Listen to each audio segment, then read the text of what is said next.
You're listening to Female Founders with Claire Bartlett, the podcast that tells you what it is really like to be a female founder in today's world. We share invaluable insights through personal journeys and real-life business experiences, highlighting the highs and the lows so you can move forward in your business with ease. I am passionate to share with you the realities of business and give you the strategies and simple steps you need to truly succeed with your business.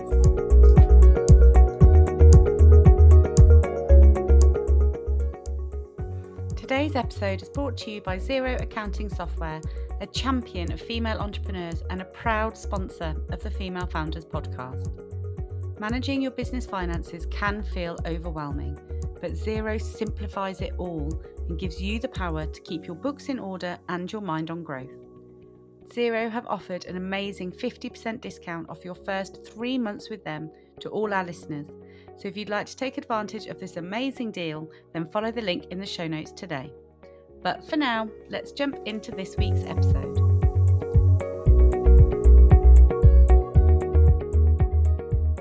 Welcome to Female Founders. I'm Claire Bartlett, and in today's episode, we're thrilled to introduce a truly inspirational figure in the world of literature and personal development, Shelley Wilson. She's deeply passionate about empowering women to tell their stories and achieve their goals through the written word. So join us as Shelley Wilson shares her journey from a holistic health business owner to a celebrated author and mentor. Shelley, welcome to Female Founders. My goodness, thank you, Claire. How on earth do you follow an intro like that? Well, it's all fact. It's all you. I'm thinking, what have I ever done before? It's funny though, because we were just saying before we pressed record that actually you just keep doing the do and you sometimes forget how much you've already achieved and what you've already, 100%. the journey you've already been on. Like around the new year, you kind of have those moments, I really should reflect, shouldn't I, and see how far I've come. But you need to do that a little bit more often, I think. And yeah, it's as you think back to where you started and why you started as well, because often your why shifts, doesn't it, as you evolve over time. I know mine certainly has. But yeah, interesting. But yeah, it's very always strange hearing somebody else say it. Well, I hope you did you justice. I did. Good. So do you want to take us back then? So I mentioned that you started out, your first business was actually holistic health. So how did that come about? How did you start that business and how did you end up where you are today? Yeah, sure. So, blimey, that must be about 16 years ago now when I first ventured into solopreneurship. But I'd got out of an abusive marriage, as you know, with my 3 kids who were 2, 3 and 5 at the time. And I was employed. I was working in hotels, loved hospitality, any excuse to chat to people, you know what I'm like. And I thought, I need to do something with my life. Everything had been forgotten in that period as I was married. And I thought, I'm going to go to night school. I had no idea what I was going to do. I could have done floristry. I didn't care. I just needed to do something. And my kids went to my mum and dad's, they babysat, and I just went to the local college. I was like, right, what can I learn? What can I do? And I found an Indian head massage course. And I was like, that sounds rather nice, learn something and have a massage while you're at it. And it opened the floodgates for me. And I think I've always had a bit of woo-woo about me. Always have. I've loved crystals since I was 8. I had my first tarot set when I was 13. It's always been in there. But I guess I had this freedom to explore it more. And I just, I went on, I passed that. I went and did reflexology, Reiki, EFT, massage, you name it. I trained in it. Wow. And I started my own business from all my training and a lot of self. But that's a big show point for you and how you handle things, because that must have been a very, very hard time in your life, and your children were so young as well. That must have been a really big thing for you, to do, and a brave thing for you to do. And a lot of people would have sort of, I guess, hold up and struggled to get through that. But you didn't. You looked at that and, okay, well, what am I going to do now to support my family and improve 100%. myself and find myself again? Yeah. I mean, don't get me wrong. There were a lot of dark periods, and I think I went down to a size 8, and at 5'11", that is not pretty. I look like a walking skeleton. I lost so much weight, and I couldn't eat because cooking made me feel sick, but I had to because my kids were young. They needed feeding, so there were a lot of dark moments. but I am I'm a silver lining person. I've always been like that. I try always to find the positives in things. And, your kids are the ones that are watching everything you do. We've talked about this with our own kids all the time, haven't we? Yeah. And I didn't want them to see Mom crying and broken and all the rest of it. I wanted them to have that childhood. And, thankfully they look back now and go, we had a great childhood. And obviously I've got fabulous support of my own family as well and friends. But yeah, I think when I look back on those moments, it was almost like it happened to somebody else. It's ever so strange. It's like, right, push it aside, just crack on and get on with it. When you're in those darkest moments, I think you quite often sort of remove yourself from them. And it's almost like a robot is going through the motions of the day to day and what you have to get through. And I think a lot of people, through the COVID period as well, everyone says all the time, like, how do you cope, or how do you get through these things? But you just do in the moment. You have to, don't you? And it's only afterwards that you can reflect and be like, oh my God, I don't know how I did that, but you do. Yeah, I think recently somebody asked me about kids' clubs, I think we were talking about. And I remember my three, they were at taekwondo twice a week, they were at swimming, they were at cheerleading, they were doing this, that and the other. And I remember sitting there thinking, how did I do that? Because there has only ever been me. I've been on my own with them for 20 years. And I know, like, Mum and Dad have done all sorts of helping me, but the majority of running them to clubs was on me. The logistics of it all. Like, how did I do that? I honestly can't remember. Super mum. Yeah, bizarre, absolutely bizarre when I think back. But yeah, I mean, they're amazing kids. They're all like in their 20s now and tower over me. But yeah, they're good kids. Which is not easy to do. No. At 5'11". No, yeah, that's so true. Amazing. So obviously that is very different though to what you're doing now. So how did that transition happen, and why did that transition happen? So, you know how much I am a word nerd. We've spoken about this quite often. And books have always been a part of my life. And I think I started writing when I was probably about 8 years old.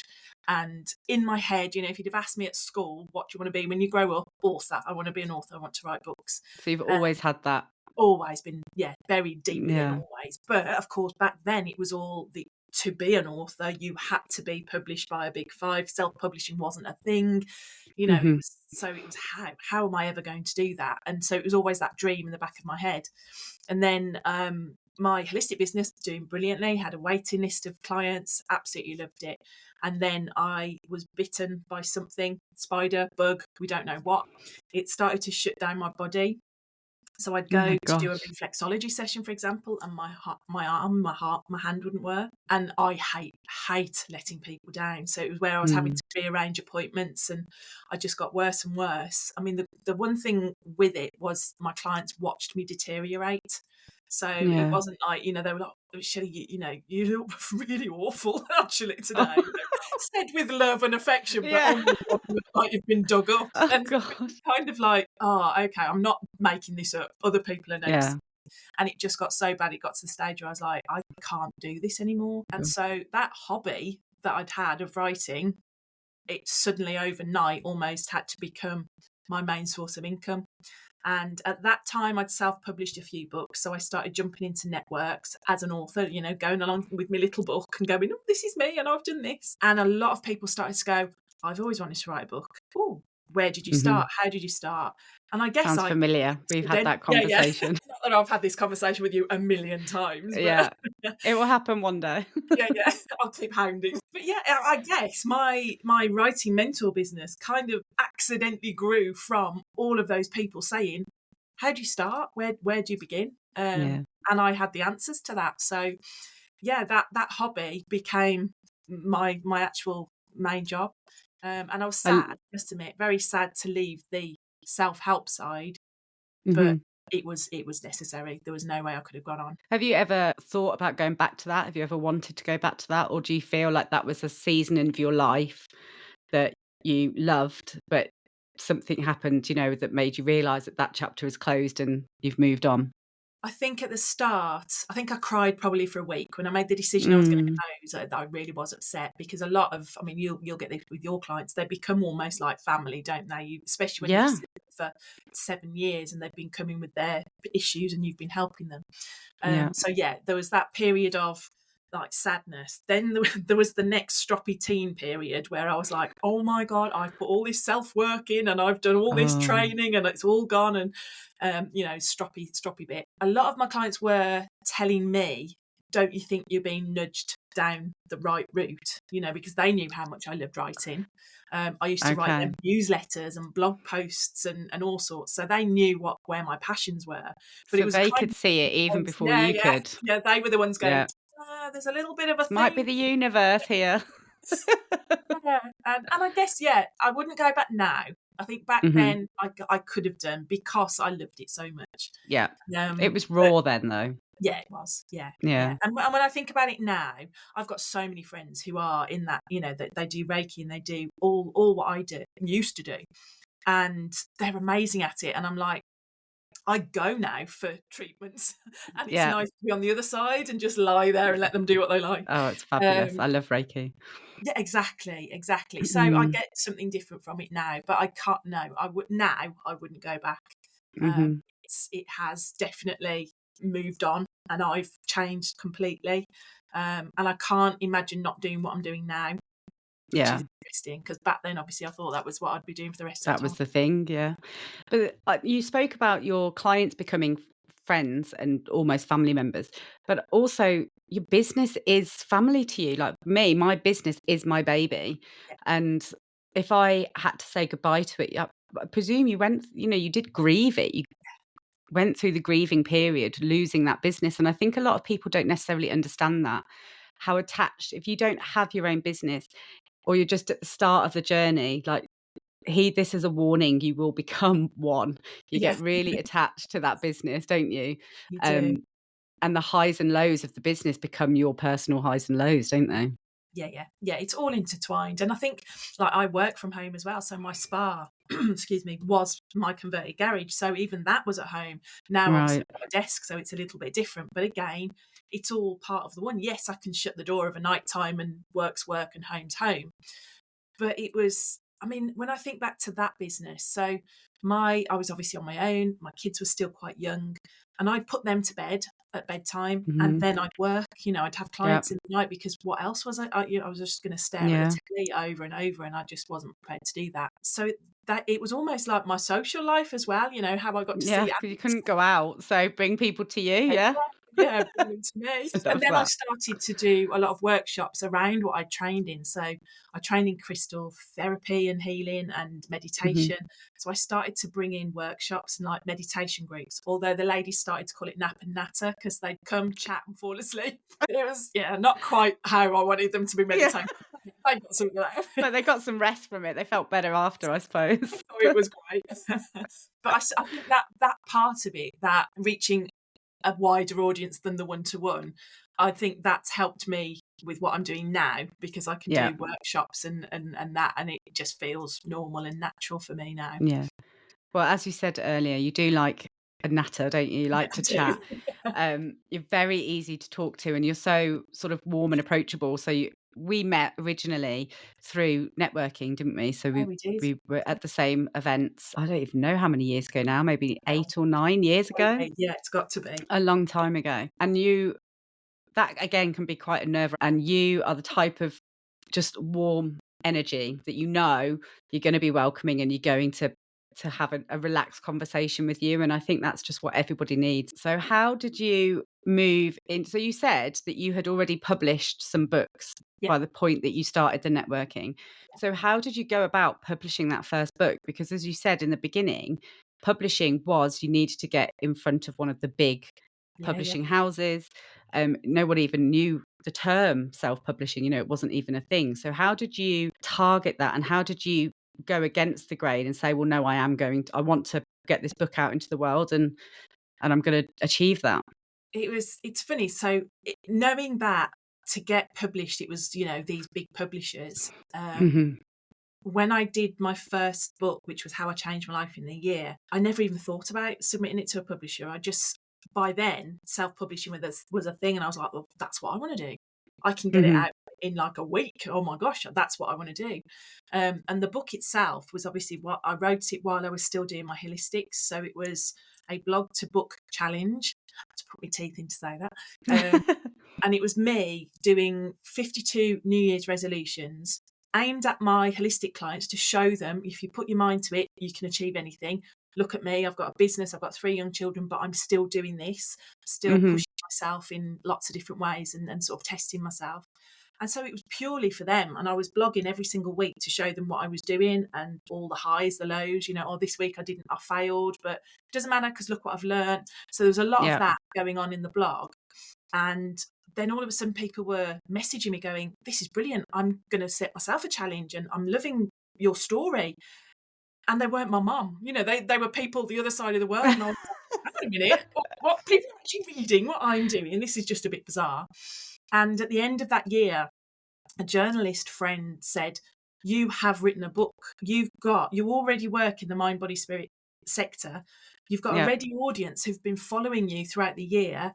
12 months, 12 chapters, just tweak it and get it out there.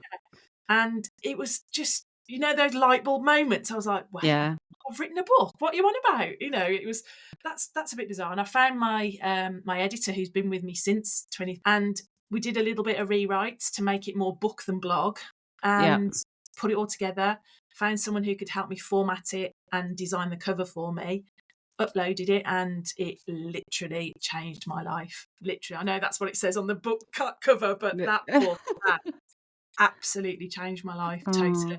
And I've read that book, and it is saying that it's fantastic, and it is inspirational because where you are at that point in your life when you're writing it, it gives you so much food for thought and pushes the reader to challenge themselves as well, which I love.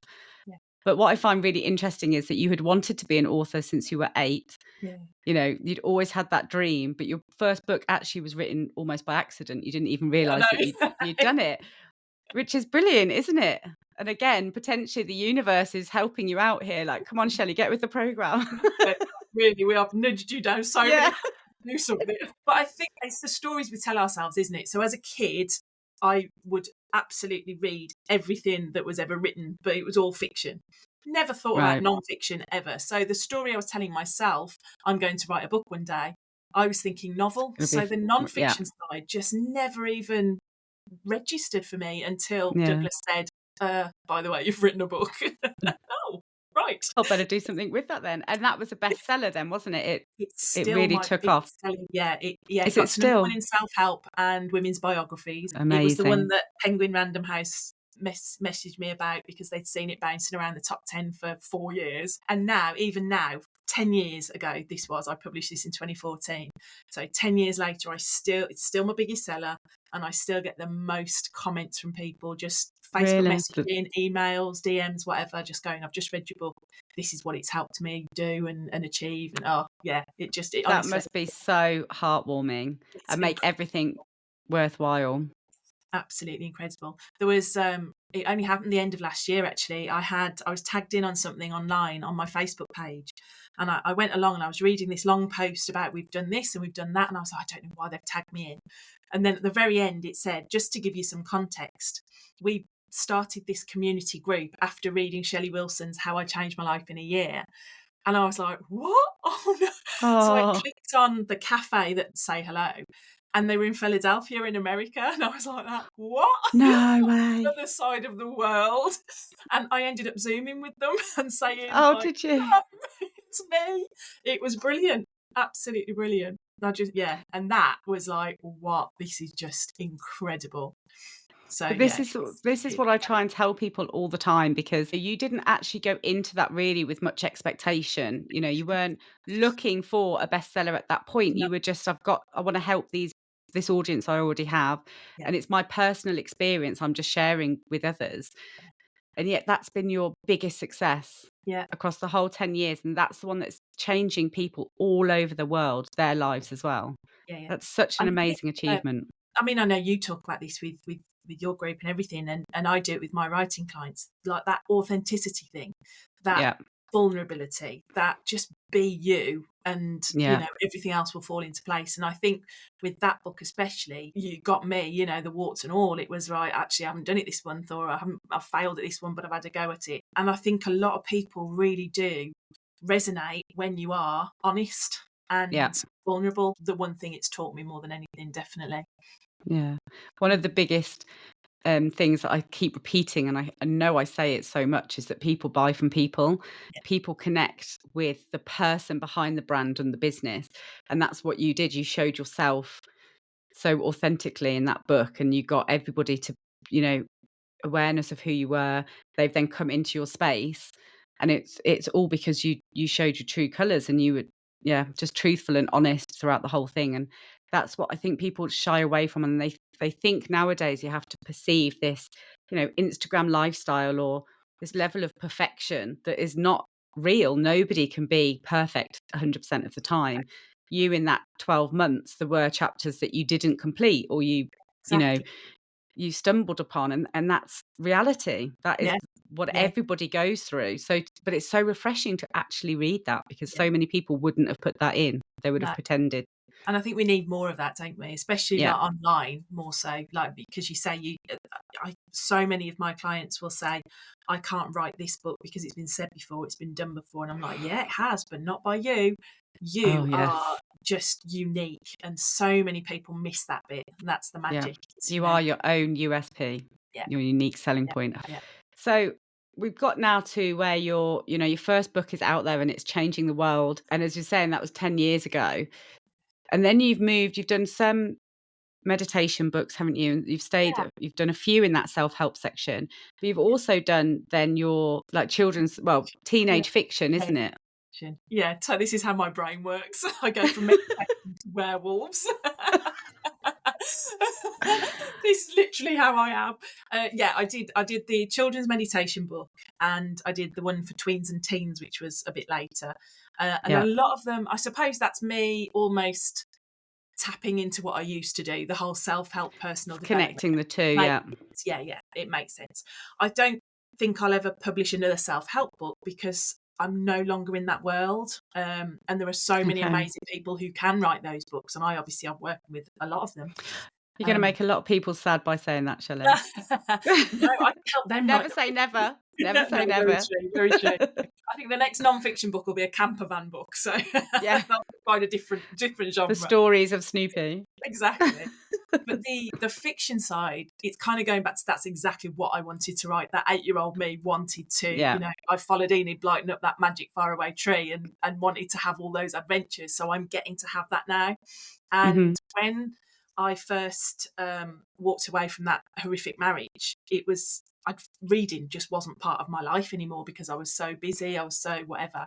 Yeah. And so the first book I read after, when I suddenly found I had time to read again, was a young adult book. Right. And it was like, hang on a minute, are you telling me that I can be a teenager again? And I can just read all about these coming of age stories and this, how you turn from being this shy little child into this, badass warrior type thing. And I'm like, I need that in my life. And and it really helped me. I mean, the great thing about young adult is nothing is really taboo, because teenagers want to absorb everything. They want to learn it, they want to know it. And I really enjoy that about it. So all of my protagonists are young teenage girls who are a little bit lacking in confidence and that kind of thing, exactly as I was as a teenage girl. But by the end of it, they are running the show. And it's always that. So they're all female leads. All female leads, yeah. Love that. Yeah, and then I've got Vikings, I've got vampires, I've got werewolves, I've got fairies, dragons, you name it, and I absolutely love it. Really do love it. So you really get to use your sort of imagination, creativity in them. Yeah. And like you say, there's no real boundaries, so it doesn't have to be, I suppose, realistic in those books. That's actually exactly the opposite of what you want. Yeah. The Viking novel, I did a lot of research on because I wanted that to be as historically accurate with dates and what have you. But the rest of it is totally made up. But the fantasy, the fiction side, you can, apart from settings. So I've got a vampire duology book 2 comes out this May, and it's set in Whitby. So I went to Whitby. I did a lot of research. I've seen, all of the setting and that is correct. But the story's all made up. But with fiction for me, and I think I've spoken to you about this before, how I know I'm 52 this year, but refuse to admit I'm an adult. So this is like me going, no, I'm going to escape into the world of vampires and Vikings and werewolves because I don't like being an adult. Yeah. Nobody likes being an adult, do they? No, I am done with adulting. Yeah. But it's so liberating for you. And like you say, it can be an escape from the day to day, can't it? You just lose yourself in this world that you've created. Exactly. Yeah. And I had one of the books that I was writing was how I motivated myself to succeed. And I ended up throwing 30,000 words of that in the bin because I was going through a really dark time. So my anxiety was quite high. My depression was really bad. And I was like, I can't write about motivation when I feel like this. So I spoke to my editor and I said, no, it's going in the bin. But what I did, I went and wrote my werewolf novel. And it was just flipping it to make believe, to running through the wall, with wolves through a forest and doing what I had to do. And it poured out of me because it was make believe, it was fiction, it was an escape. And then, however many months later, all of a sudden I could sit down and write the motivation book because I'd come back round and out of it. So do you think writing the werewolf book actually helped heal you out of that time? It was like sort of therapy for you. Yeah. And I think reading is for people, isn't it? That when you've had a really rough escapism. Exactly. And it doesn't matter what your genre is. I know my mum absolutely adores romance novels, so she'll throw herself into a good, I love romance. I do. Well, I know you do as well. Especially on a sun lounger. There's nothing better. Exactly. So that's your escape, going to a beautiful little town and normally by the sea and things like that. Whereas me, I'm off, chopping heads off and everything. That's what makes me happy. Each to their own, Shelley, each to their own. So you were speaking then, though, about dark days and, and this again is a bit of a taboo subject that we don't talk about enough, but we all have them, and anxiety. And I think, especially in business, there can be so much self-doubt. It's really hard to believe in yourself constantly throughout the journey. So I want to ask you, if there was one pivotal moment in your life, whether it was, a moment in time or a person, one pivotal thing that you feel changed the whole trajectory of your life and has brought you to where you are today, could you pinpoint that? And I know that's a big question. It is a big question, yeah. And I think everything I've spoken about, kind of the marriage breakdown, the spider bite, they were probably the biggest things. But what they did, and they're huge, absolutely huge, and they changed me in lots of different ways. But we're going back to that thing where we just get on with it. And I was just getting on with it. So I don't think it was a really big thing eventually. I think it ended up that I was just playing small, and I stayed small, and I had continued to stay small, probably because of what I'd gone through back then.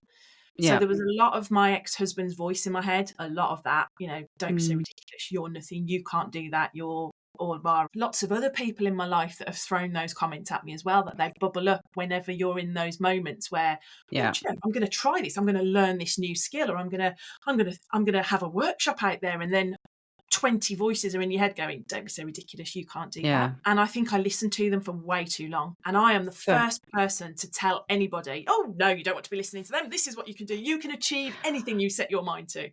Great to say it out to other people. But when you say it to yourself, it's very, very difficult, isn't it? So how did you finally silence those voices? I don't think I ever have. I think they'll always be a part of me. But I don't allow them to be the loudest voice in my head anymore. Yeah. And I think networking helped, because suddenly I found a team of people who had my back, who I could turn to if I needed to. I've got some of my best friends now, really, I've met through network. A business coach, signing on with someone who actually would, kick me up the bum when I needed it and talk me off the ledge when I needed it. You have done that for me on multiple occasions. So it's having those people that you can turn to. Having your cheerleaders. Yeah. It's funny that you mention networking, actually, because that was quite transformative for me. So when we met, I think the first time we met was I had started running some networking events. And this, like I said, was probably maybe 8 or 9 years ago. And I was so shy at that point. And that first event, I will never forget it. It's burnt in my memory because I was terrified. I was literally leg shaking, sweaty palms, when you're out of breath because you're that nervous. I was a real mess, but I got through it. And the confidence that I've grown from stepping out of my comfort zone so far and doing those, but also then the community that I found from those events. And, you know, and I ran them for, I don't know, maybe a year, 18 months, I think it was. And then I had to step down because it worked that well and I was that busy. I didn't have time to do the networking anymore. But those relationships, you and me and lots of other people, those relationships remain. And I think it can be a really isolating thing being in business. Yeah. And especially if none of your friends or family have businesses, they can try, and some of them will try really hard, but they will never understand it. And you do need other people who go through the same highs and lows, because it's absolutely, yeah, bloody hard. You saying that about being all sweaty and scared on that for me, as someone coming in and meeting you, you were so calm and collected. So where Everyone always says that to me. I do not know how I pulled that off. Came across as if I was like, oh my God, she's so together. Still not, Shelley, still not. No, yeah. And this is the thing that I say a lot of the time. I've been in many situations where I've been that nervous because I do constantly make an effort to push myself out of my comfort zone. But what I have learned through the years is that people don't see that. It is all internal stress. And that makes you feel a bit better about it, that you're not looking like a shivering wreck. You look okay. It's just all internal angst that you're going through. But yeah, so that's building the community and having those cheerleaders is a huge thing, isn't it? And that's really helped you through it. I've continued networking, and I often try and find new networks and, you know, and sort of explore as many as I can, both online and offline, because obviously with lockdown, everyone went online. Yeah, changed everything. There's such a change for everyone now. But yeah, and there's often an overlap, as we know. But yeah, it's just one of the main things that kind of keeps me sane, I think. But also, if you work from home, it gets you out the house and it gets you socialising. So yeah, no, I appreciate that. Yeah. So as you've grown through the time now, obviously you've 18 books now, which is a huge number of books. What I'm working on, actually. Is it? Oh my gosh. My information's backdated. 21. That is amazing. But obviously you've had to go through a whole journey to get there. So you found, and you did sign with a publisher, didn't you, at one point in the journey? 2017, yeah, I signed with an American publisher, BHC Press, who are just brilliant. I love working with them. And you're still with them? Yeah, still with them. So the good thing is with those publishers, especially, is I'm not signed into them, so I can still self-publish if I want to. I can sign with another publisher as well. It's just kind of how it works sometimes. So even though I was with them, I self-published my last meditation book, my writing planner. So I kind of did that as a side hustle, almost, if you like that. Yeah. But yeah, working along with them. But yeah, it's really interesting working on your own as a self-published author and then with a publisher, because there's so many similarities and a lot of differences, but that's really helped me to help my clients. So you understand both sides now. So yeah. So and then we've spoke a lot about the books and the things that you've done individually, but we haven't spoke much yet about your coaching and your mentoring on the writing side. So like you said, you've been through those processes yourself, and now you want to help other women. And through those networking events and conversations, you've realized that actually we've all sort of got a book inside us, and everybody really has that goal to let that book out into the world, but we just all have a lot of hesitations around it. So a lot of fears, a lot of anxiety, always the same question. I've got an idea, I don't know where to start. And I get that, because like we were joking earlier, I accidentally wrote a book, but I had a plan, didn't I? I knew I was blogging for a whole year, so that was my plan. So I wrote it without realizing that that's what I actually needed to do. One of the challenges within that year was a November writing challenge, which I think I've spoken to you about a few times. I know, National Novel Writing Month. I remember you doing it. You've just done it last November, didn't you? And so I've done it 9 years now. Wow. And you have to write 50,000 words in 30 days. So I've done it 9 times. I've actually hit the 50,000 7 times, and that's a lot for just people who haven't written a book. That's a lot. That's a lot of words. A few words. Yeah, I think it's 1,000 a day you have to write to actually hit that deadline. So it is full on. It is full on, but it's one of the best ways of sitting your bum in a chair to write, because you know you've got a deadline. And this is what I talk about with my clients. You've got to have that deadline. You've got to know it doesn't have to be in 30 days. It can be in like 6 months or whatever that might be. But because I did that first program, I was like, well, hang on a minute, how do other people write these so fast, this first draft? And then I learned about outlining, I learned about plotting, I learned about character development. So I really unpicked it all for myself so that I could achieve that goal. And then when people come to me now and say, I don't know where to start, I'm like, I've got you. I know exactly what you need to do. And that's the bit I adore more than anything. When someone says, here's my idea, what now? I'm like, right, let's get a big piece of paper and just map this out. And one day this will happen for us. I've been writing, what you're saying about the deadline, I've been writing my book for, we've probably spoken in, I don't know, 5 years or something. And every so often, I've got it on my laptop, and every so often I'll open it up again and I'll do some more, and then I close it again. And I've never had a deadline on it. So so maybe that's what I need to, maybe next November, I'll sign up for that challenge. Yeah. The challenge is great. First draft. This isn't a nicely polished manuscript. This is like 30 days of jumping it out of your head. But are those books you've then published? They've turned into, so it's not just like blurb on a page. It is the beginnings of your book. And that is what you need. You need to get the idea. You need to tell yourself the story, basically. Because at the moment, it's characters running around in your head, or themes and ideas that aren't quite connected. So, we store a lot in our brains, don't we? And just getting that down in some sort of a summary on a page can be a massive step in the right direction. And for anyone who's interested in that challenge, does it get sort of marked, or do you have to enter it or anything like that? Or is it just for you?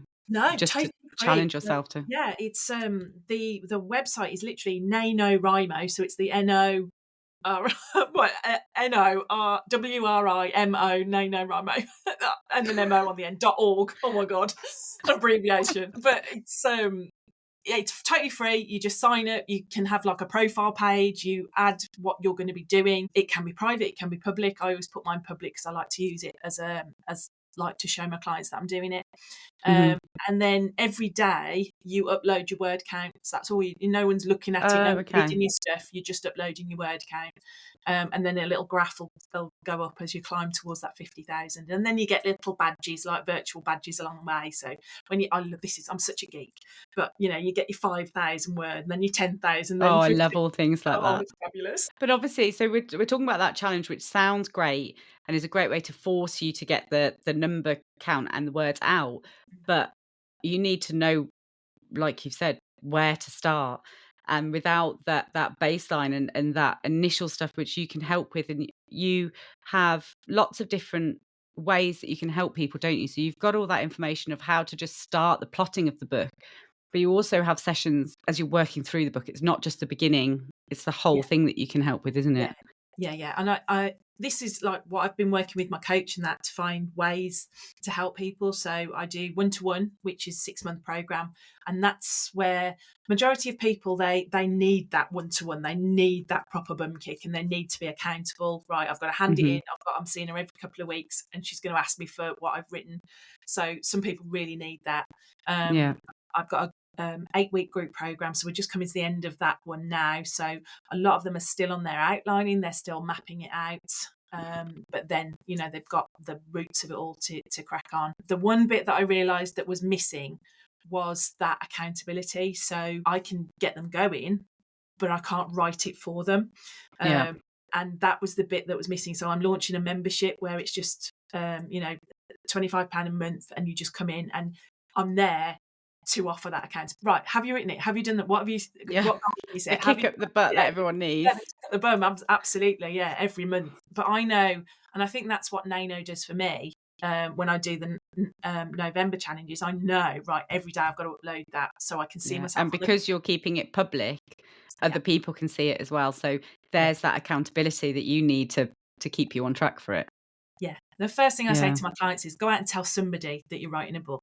And I try and get them to do it on their social media. Some people are like, absolutely not. Really public. Tell my friend, but that's it. A lot of them will. They'll go out and go, right, actually, I am. And it's brilliant, because the feedback they get is, oh my God, I'm so glad you're writing this. This is going to be brilliant. Keep me posted. Oh, wow. And that's building your cheerleaders as you're writing your book. And I love that. And the audience ready for the launch. Exactly. Yeah. I've got core fans which follow me, when I go to events or when I do things, and it's just Oh, like, it's just me, I'm, grey hair, back fat, single mom, and I just think, and yet you're people are interested in fabulous. what I'm doing. No, 100% they are. And can you help people with any type of book? So whether it's fiction or non-fiction, do you have a Yeah, I specific predominantly area that work you prefer to help? non-fiction, but I do have Okay. fiction authors, so yeah, I think because I've written both, I can help with both. Yeah. Um, and I'm, yeah, absolutely willing to. But I think just because of the networking I do, and my own platforms, I tend to attract people that are doing non-fiction books. But Okay. I do have a few fiction authors. Isn't that interesting though? Because you're saying that that's not what you're going to focus on moving forward, but actually that's still where you are offering the most support Yeah, and value to your yeah, yeah, yeah. clients.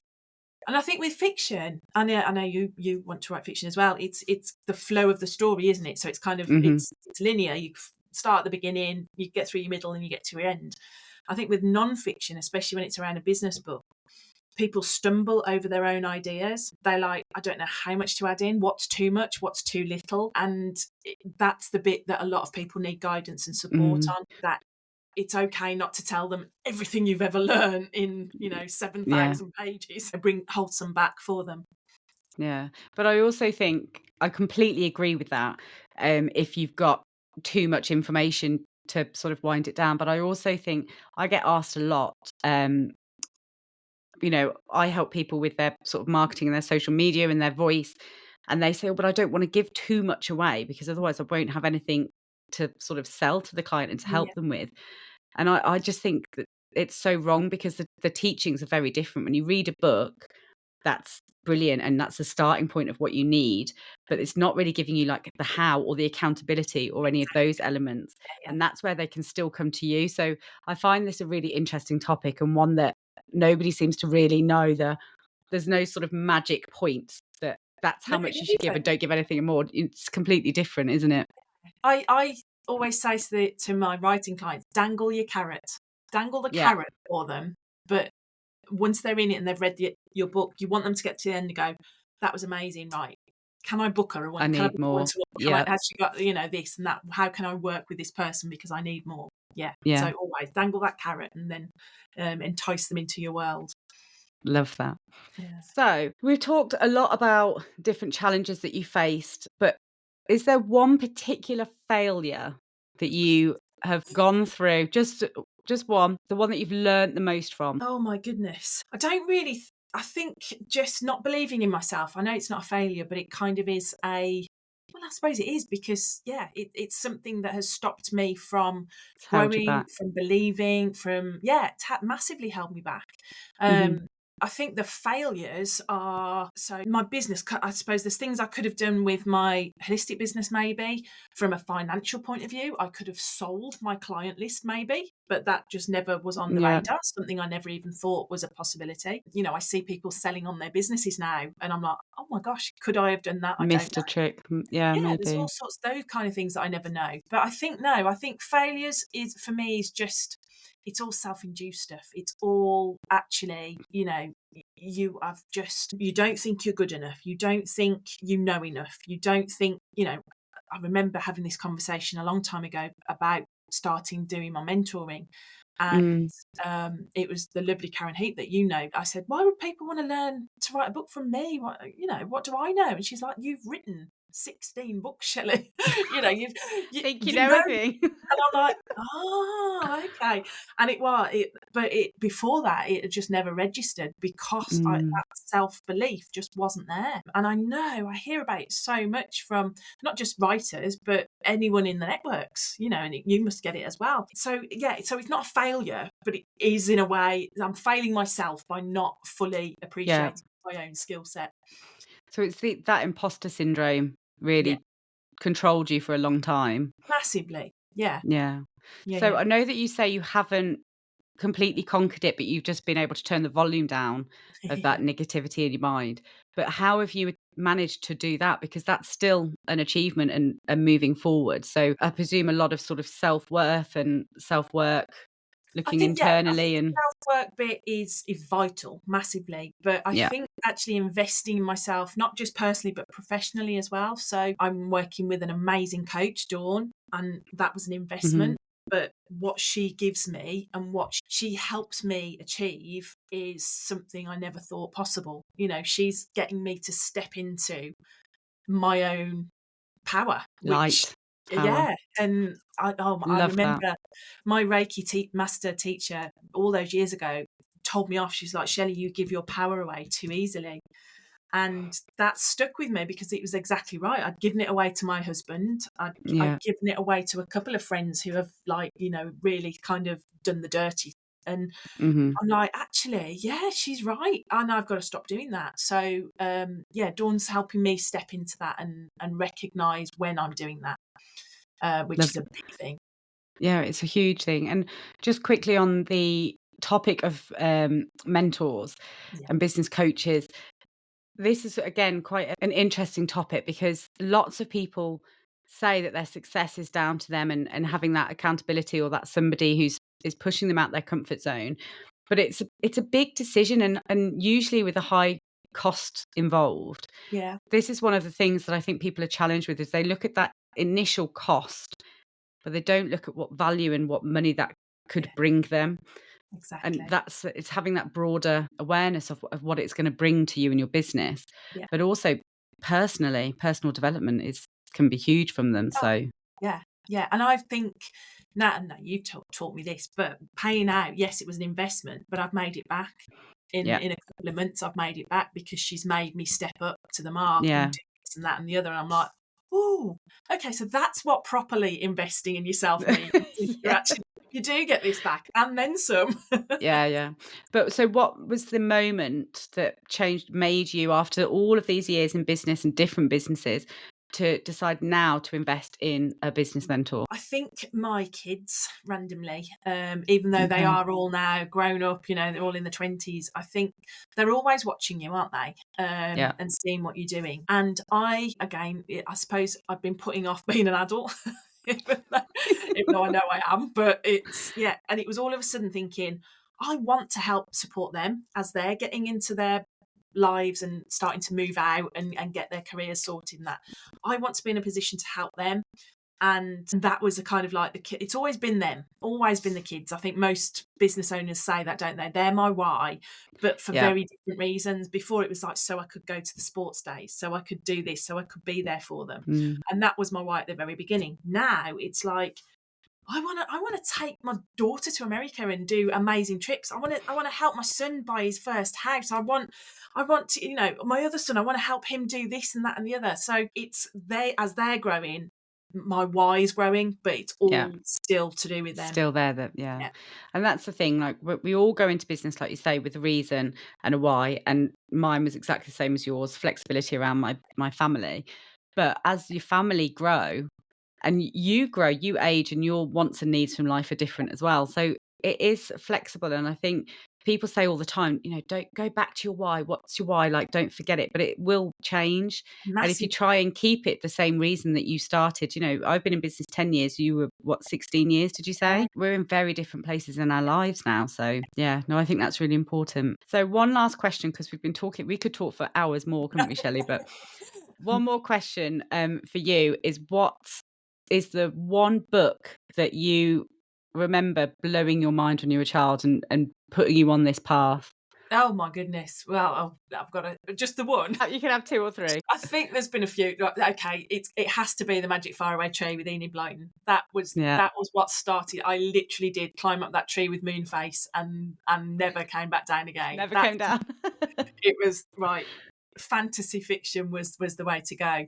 That was a massive one for me. And then I think Shiver by Maggie Seifeiter was that one that I read when I first got divorced, that I read and I thought, I love this. This is fabulous. I love this genre, and that kind of hooked me into that as well.